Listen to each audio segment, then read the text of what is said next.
I graduated high school. My mother said, "You're not going to go into service, you're going to go to school first." But immediately after I had graduated, I was 18, I went in and signed up here in Boston and joined the Navy. I did pretty well in the first round. The second round is 80 landings, and I could do anything in the air except land.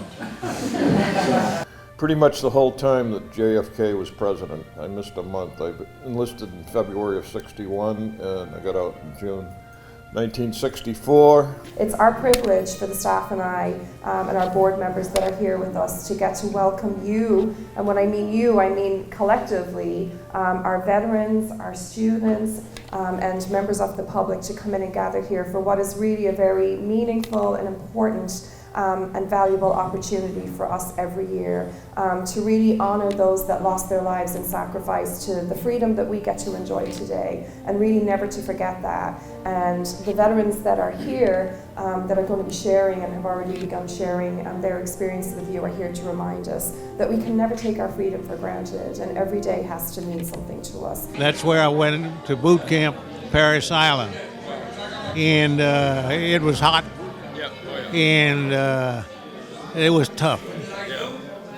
And we went through there, and then we crossed over the entire continent to get to California before most of my buddies went on to China. And that was the end of World War II. Oh, I've served with many friends. They come from all over the country. The Southerners and people from New York. And, we used to go out on Liberty once in a while together, and then as I moved on to other duties and other places, I made new friends. They like to tell stories, so it's therapeutic for them. They really do enjoy it.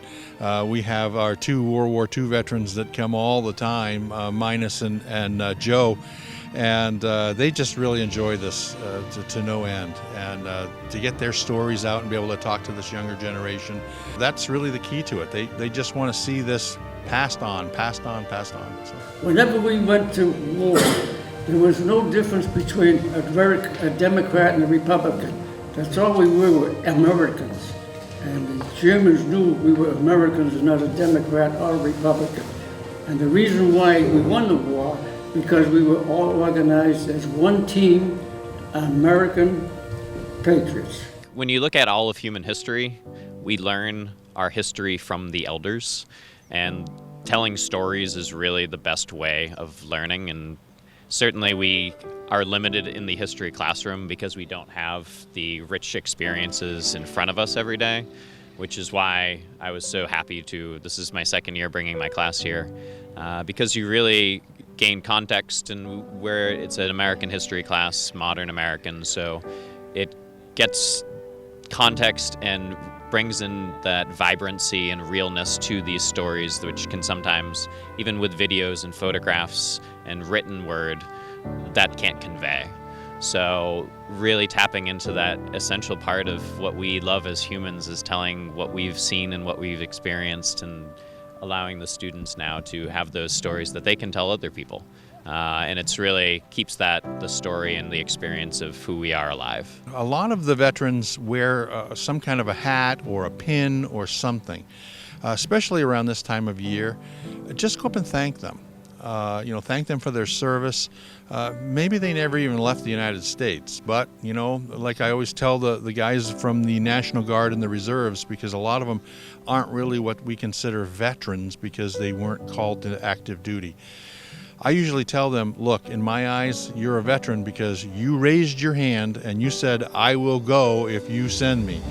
And so it's just a matter of getting the public aware of that, aware that these individuals did raise their hand, and they as the cliche is, they signed a check that said, I will pay anything, including my life, to help preserve what we have here in the United States.